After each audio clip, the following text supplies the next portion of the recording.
So with the recent rediscovery of episodes 1 and 3 of the Daleks' Master Plan, we've gotten another 2 episodes of short-lived companion Katarina, who only appeared in 5 episodes across 2 stories. Due to this recovery, we now have 3 of her 5 episodes, and due to her only being in a few minutes of what would be her final episode, we really have all but one, her introductory episode. This, technically speaking, gives us 80% of Katarina's time in the series, and with that, we now have a lot more information about the character than we did before. Sure, we did have the audio for all of these episodes, but actually watching Adrian Hill's performance really changes how you view the character she's playing. So with this rediscovery, I thought it would be nice to have a look back at Katarina and see what she's like now we have a lot more context for her. So I think we should begin with a bit of a history about the character, the first of which is why she exists. So Katarina was introduced in the final part of The Mythmakers to replace Vicky, who had been kicked off the main cast by producer John Wiles due to arguments with Maureen O'Brien. Katarina was only in the final part of the serial and didn't do all that much, with her only being in a few scenes, and in fact there were cutscenes which would have given her more depth as a character. Sadly, Katarina's time as a companion would be short. Despite only just being introduced, Wiles and script editor Donald Tosh would instantly regret their decision to create a companion who was from the far past, as they believed it would restrict the stories too much. The duo didn't seem to try too hard with her though, as they gave up immediately with her, which was something probably assisted by the next story being the Daleks' Master Plan. A 12-part story probably not the best for a new companion, but they clearly didn't bother trying with the character is the point here, and so Katarina ended up as a victim of that story, dying only 4 episodes later in Daleks' Master Plan episode 4. This would be a trend that went forward for this season, but Katarina was the first victim of the messy behind the scenes that occurred under Wiles. There sadly isn't anything else to say about Katarina beyond that, as there is so little to her from a production standpoint. In fact, her time on the show was so short that the first thing Adrian Hill filmed for the character was her death scene, and the only photographs we have of her in costume are from her final episode.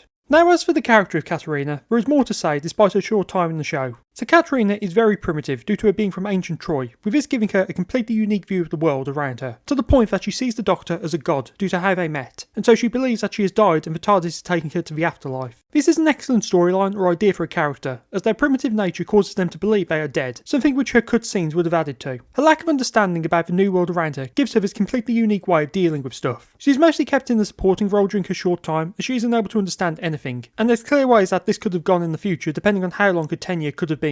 The cut lines from the Mythmakers are more important in the shorter tenure than in the longer one, as they directly reference the fact she was going to die, and so her death in Master Plan is set up, but without them she just dies. And while it is shocking, it's not as impactful as it would have been otherwise. Of course she could have gone a few more serials before dying and it would have still worked, and could have been even more impactful due to the setup fading into the background until it happens. Even if we ignore that, the idea behind this gives Katarina more of a sense of an arc against just being around, as we had with a lot of the companions of this era. There would have been an obvious end goal for the character. This is something that could have been way ahead of its time, and does only exist because she was going to die in Master Plan, and so if she had continued as a full-time companion, she probably wouldn't have had this aspect to her. So with her character discussed, let's now talk about what we've gained from the newly recovered footage. What do we now know about Katarina, or how has my view of her changed with actual footage? So the first thing to say is there isn't too much to discuss about her due to her being a bit of a side element, especially in episode 3. Despite that, episode 1 gives her quite a bit, even though she's almost entirely limited to the TARDIS, by one quick scene outside the doors. Due to her primitive nature, we get a lot of scenes where she is approaching things with caution or wonder. There are so many shots where there's so much emotion on her face, this curiosity of what's happening or what's right in front of her. In the scripts, Katarina has always seemed a bit simplistic to me, and I think now having these 2 episodes now finally lets us see how much Adrian Hill elevated the character with her performance. The most obvious scene is when Katarina is staring into space and reaching out in episode 3. It's such a minor moment and something which just doesn't exist in the audio track, as it's a silent scene. I think this is the moment that really defines her character, and it's my absolute favourite moment for her. There are many moments like this where Katarina is just looking with an expression of innocence, this being apparent in the surviving episode 2 as well, but it's far more prominent in these episodes, and has led to me going back and checking the surviving episode, and noticing that these small moments are there too, the cliffhanger being a notable example of it. Douglas Camfield's direction also adds to the characterisation of Katarina, as there are a lot of shots that make her look small. I think these shots add to her character, as against everyone in the story, she is a small character, one that is just entering this larger universe that she doesn't understand, and perhaps never will be able to, even if she got the chance. A lot of scenes have her looking up at other characters, and with the camera perspective, this leads to her seeming a bit like a child, with a clear wonder to everything going on. As for Katarina's dynamics, there isn't much to say about her and Stephen, but there is definitely something for her and the Doctor, as we get a few nice scenes between them. The Doctor tends to treat her a bit like a child, explaining things to her but enjoying the fact that she doesn't ask questions all the time, or at least stupid ones in the way that others do, seeing it as a positive. Katarina on the other hand looks up to the Doctor. The idea of her seeing him as a god from the end of the Mythmakers is very apparent throughout, just from how she describes the TARDIS alongside the way she looks at him. I think the dynamic between them is something that really had potential. The idea of her potentially understanding the Doctor isn't a god and is just just a man at the end of the day, but one that is just incredibly advanced. Even if we ignore that idea of an arc for her, just how they interact is quite beautiful, and very opposed to the usual companion dynamics we've had up to this point, where they are fully aware of what the Doctor is to some degree or another, and to oppose him on occasion. It ends up making Katarina feel like a spin on the granddaughter role that Susan and Vicky had, but one where their admiration for the Doctor is not relation or found family, instead seeing him as some being that is to be worshipped and obeyed. There isn't the same sweetness to it that the others had, but the way it's presented through Hill's performance gives it a uniqueness that no other companion dynamic has ever had, or more likely ever will.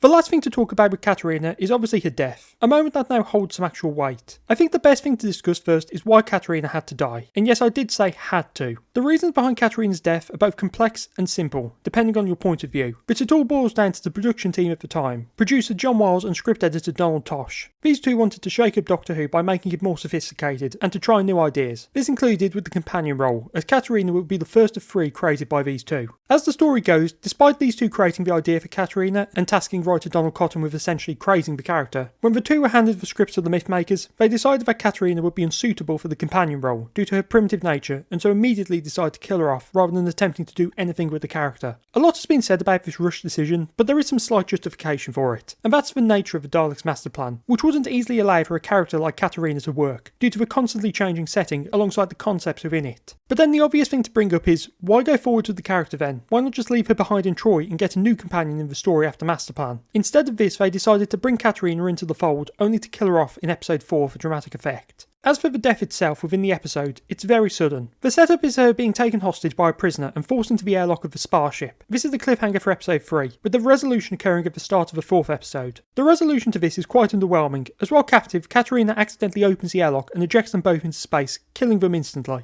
The underwhelming nature of this is due to it feeling quite tacked on. The standard dramatic cliffhanger, but concluded in a way that isn't the usual things worked out fine. And despite this being a change up to the formula, it has little weight due to how it plays out. It's clear that when the production team decided to not go forward with the character, they decided to kill her off for shock value. Given the complexity of the development of Master Plan, mostly due to the story length being doubled, we know at the time of writing, Vicky was still included in Nation scripts, early on, and so presumably it would have been seen as easier just to keep the character of Katarina around for dialogue reasons, rather than entirely write out the female character. If this is true, then basically the only reason she exists beyond Master Plan is for script editing reasons.